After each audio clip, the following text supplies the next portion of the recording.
Hello welcome to Patni family. आज आप बनावशू मगनी दाळ फोतरावाड़ी।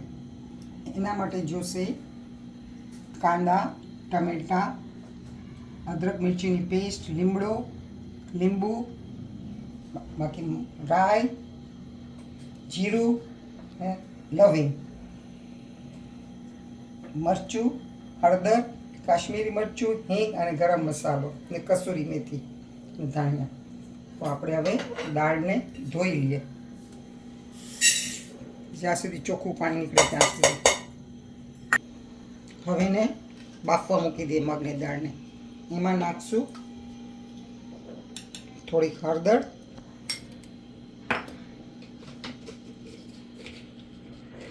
અને થોડું મીઠું।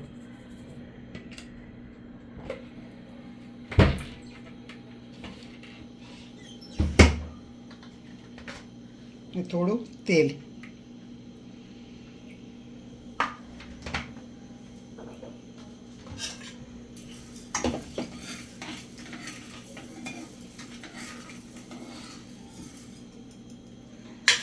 हवे इन्हें 4-5 सीटी मारी दिए।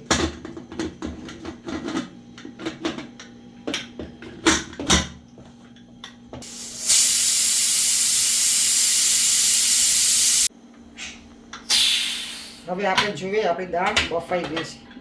હા, દાળ બફાઈ ગઈ છે, સરસ બફાઈ ગઈ છે। હવે આપણે એને વઘાર કરશું।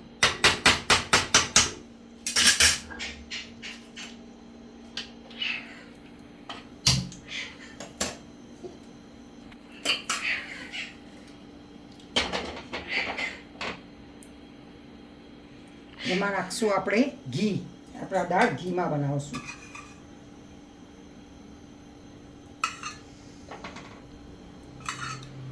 3 ચમચી ઘી નાખશું।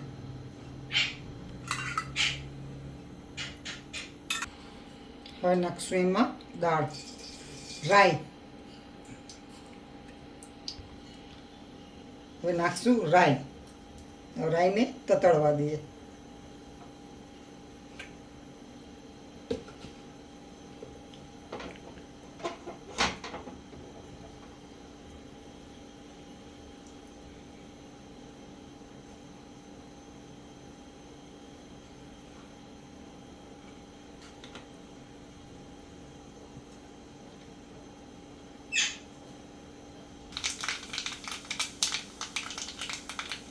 હવે નાખશું જીરું, 2-3 લવિંગ ને તજ। પછી નાખશું લીમડો।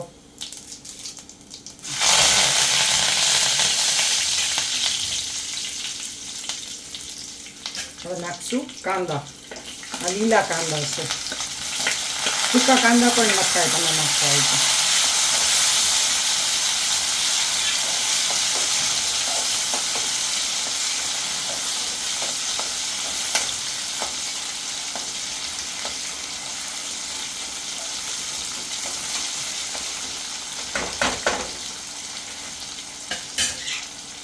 કાંદા પણ ચડવા દઈએ।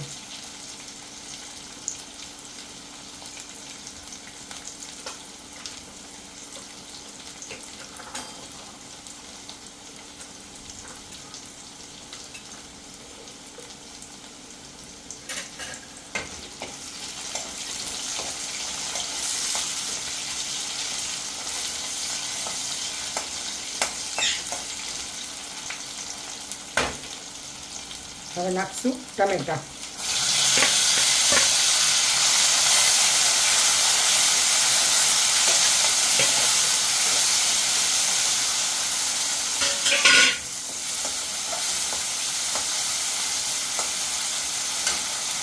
નાખી દઈશું થોડું મીઠું, ટમેટા અને કાંદા પૂરતું, જલ્દી ચડી જાય।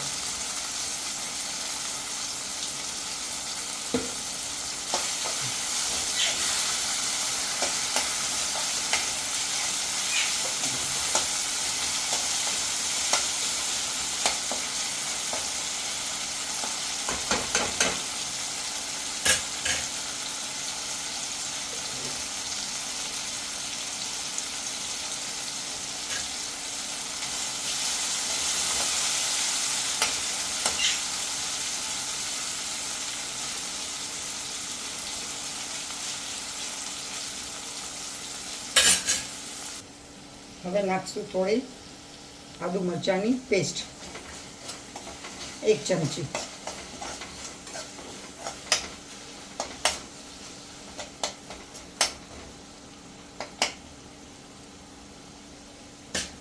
હવે રૂટીન મસાલા કરી નાખીએ. કાશ્મીરી લાલ મરચું 1.5 ચમચી,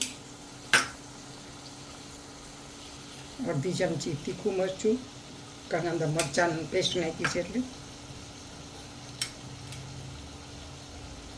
થોડી હળદર પિંચ, દાળમાં નાખી છે એટલે. ને સંભાર પાવડર, આનાથી ટેસ્ટ બહુ જ સારો આવે છે, 1 ચમચી.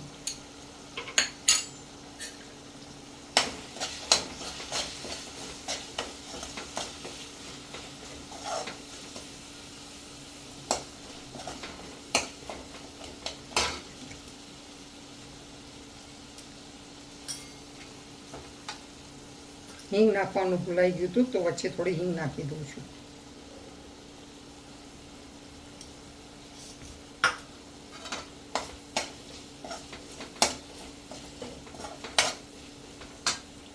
હવે એકદમ ટમેટા ચડી ગયા છે અને ગ્રેવીની જેમ થઈ ગયા છે. હવે એમાં નાખી દઈશું આપણે દાળ.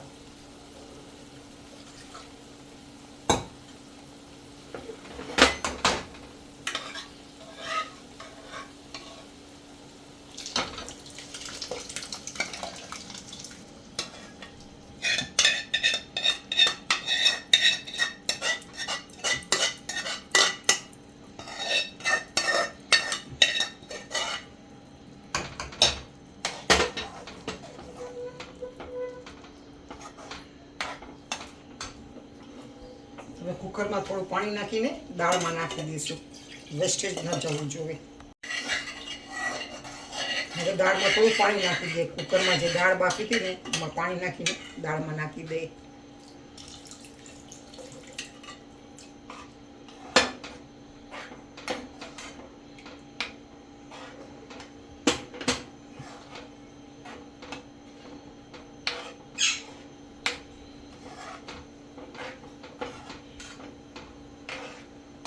દાળને ઉકળવા દે 5 થી 7 મિનિટ, 5 મિનિટ.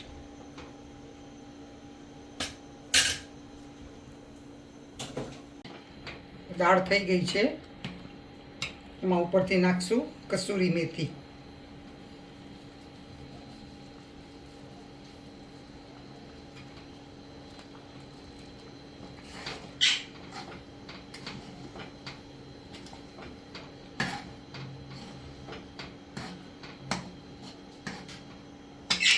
ઉપરથી નાખી દઈએ ધાણા.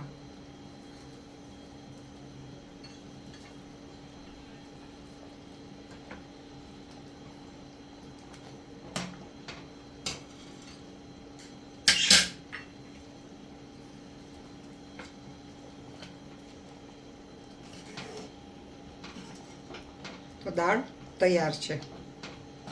આપણે સર્વ કરી દઈએ. તો તૈયાર છે આપણી ફોતરાવાળી મગની દાળ. તમે જરૂર ઘરે ટ્રાય કરજો, લાઈક કરજો, શેર કરજો અને સબસ્ક્રાઈબ કરજો. Thank you. જય શ્રી કૃષ્ણ.